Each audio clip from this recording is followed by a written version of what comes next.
সামনেই পশ্চিমবঙ্গে 2026-এর বিধানসভার নির্বাচন। আর এই বিধানসভার নির্বাচনের আগেই তৃণমূলে বড়সড় ফাটল ধরলো, তৃণমূলে বড়সড় ভাঙন ধরলো। অলরেডি তোমরা জানো এখন তৃণমূলে বড়সড় গোষ্ঠীদ্বন্দ্ব শুরু হয়ে গেছে, কেউ কাউকে দেখতে পাচ্ছে না। দলে শুধুমাত্র রয়েছে টিএমসি, দলে রয়েছে এই কারণে কারণ দলটা ক্ষমতাতে রয়েছে। দলটা যদি ক্ষমতাতে না থাকে না, কেউ থাকবে না। তো তৃণমূলে কেউ কাউকে দেখতে পাচ্ছে না। ইভেন তোমরা প্রত্যেকে জানো যে এখন সবচাইতে বড় গোষ্ঠীদ্বন্দ্ব যেটা চলছে তৃণমূলের মধ্যে, সেটা হচ্ছে মমতা বন্দ্যোপাধ্যায়ের সঙ্গে অভিষেক বন্দ্যোপাধ্যায়ের।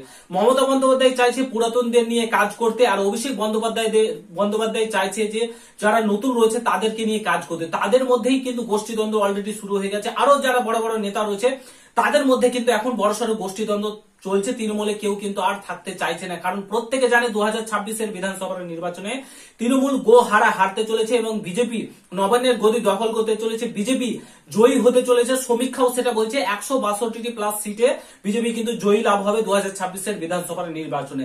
সেই কারণে কিন্তু তৃণমূলে আর কেউ থাকতে চাইছে না, তৃণমূল ছেড়ে দিতে চাইছে।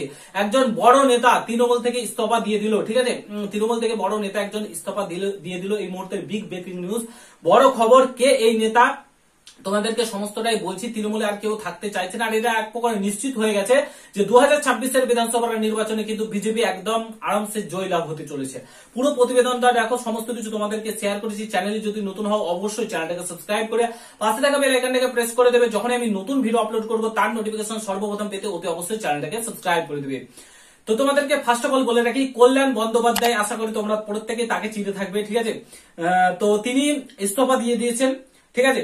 লোকসভার চিফ হুইপারের পদ থেকে কিন্তু তিনি ইস্তফা দিয়ে দিয়েছেন, কারণ তোমরা প্রত্যেকে জানো মহুয়া মৈত্রের সঙ্গে তার কিন্তু ভালো সম্পর্ক নেই। বড় সড়ো গোষ্ঠীদ্বন্দ্ব, কাদা ছোড়াছুড়ি, গালিগালাজ দুজনকে করে থাকে, এবং সেই পদ থেকে লোকসভার চিফ হুইপারের পদ থেকে কিন্তু তিনি ইস্তফা দিয়ে দিয়েছেন। এবং তিনি কি বলেছেন একটু তোমাদেরকে শোনাই, তাহলে বিষয়টা তোমরা বুঝতে পারবে, ঠিক আছে।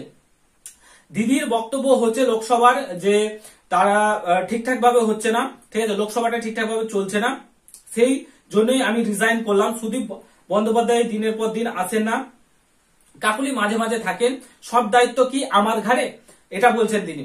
একা নেব, আমার দ্বারা আর হচ্ছে না, যখন হচ্ছে না তখন আমি রিজাইন করে দিলাম, দেওয়াটাই ভালো, ঠিক আছে। দিদি বলছে ঝগড়া করছে, আমাকে যদি কেউ গালাগালি দেয়, মহামন্ত্র গালাগালি দিয়েছিলেন, ঠিক আছে, সেটা আমাকে সহ্য করতে হবে, আমি তো সহ্য করতে পারবো না এসব, এটা বলেছে, ঠিক আছে। তারপরে হ্যাঁ নিশ্চয়ই, বিশেষ করে কার দিকে ইঙ্গিত করছে প্রশ্ন করা হয় কল্যাণ বন্দ্যোপাধ্যায়কে।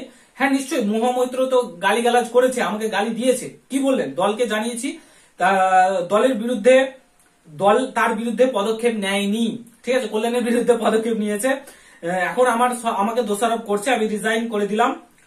মমতা দি দল চালাক, আমাকে যদি বলে যে কাজ হচ্ছে না, সুদীপ বন্দ্যোপাধ্যায় নেই দীর্ঘদিন, কাকলি ঘোষ দস্তিদারও মাঝে মাঝে থাকেন না, তো আমাকেই রাজ্যের অনেক মামলা দেখতে হয়, আমি দেখবো এসএসসি, আমি দেখবো ওবিসি, আমি সবকিছু দেখবো।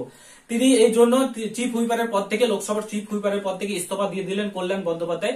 তো বর্তমানে তৃণমূলের মধ্যে বিশাল গোষ্ঠীদ্বন্দ্ব চলছে, বিশাল, ঠিক আছে। কেউ থাকতে চাইছে না তৃণমূলের মধ্যে, অস্বস্তির মধ্যে রয়েছে, কারণ তৃণমূল দলটাই চলছে শুধুমাত্র পিসিআর ভাইপোর দ্বারা। পিসিআর ভাইপোই দলটাকে চালাচ্ছে এবং তারাই সমস্ত কিছু ভোগ করছে, এবং দলের আরো অন্যান্যদের কিন্তু প্রপার যে সম্মান সেটা কিন্তু দিচ্ছে না। তার জন্য কল্যাণ বন্দ্যোপাধ্যায় ইস্তফা দিয়ে দিলেন। কল্যাণ বন্দ্যোপাধ্যায়ের সঙ্গে মহামৈত্রের ভালো সম্পর্ক নেই। এইভাবে আরো অনেক রয়েছে, অনেক বড় বড় নেতাগুলোই তো যারা মেন পার্টির নেতা রয়েছে, অভিষেক বন্দ্যোপাধ্যায়, মমতা বন্দ্যোপাধ্যায়, তাদের মধ্যেই তো গোষ্ঠীদ্বন্দ্ব চলছে। তো এরা কি করবে?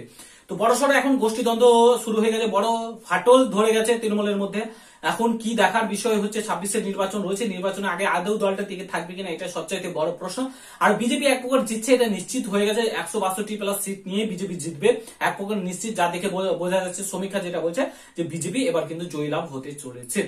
তো আশা করি বুঝতে পারছো, ভিডিওটা এখানে সমাপ্ত করছি। যদি ভালো লাগে শেয়ার করে, এই নিউজগুলো পেতে তোমরা অবশ্যই চ্যানেলটাকে সর্বপ্রথম সাবস্ক্রাইব করে। দেখা হচ্ছে নতুন ভিডিওর সাথে।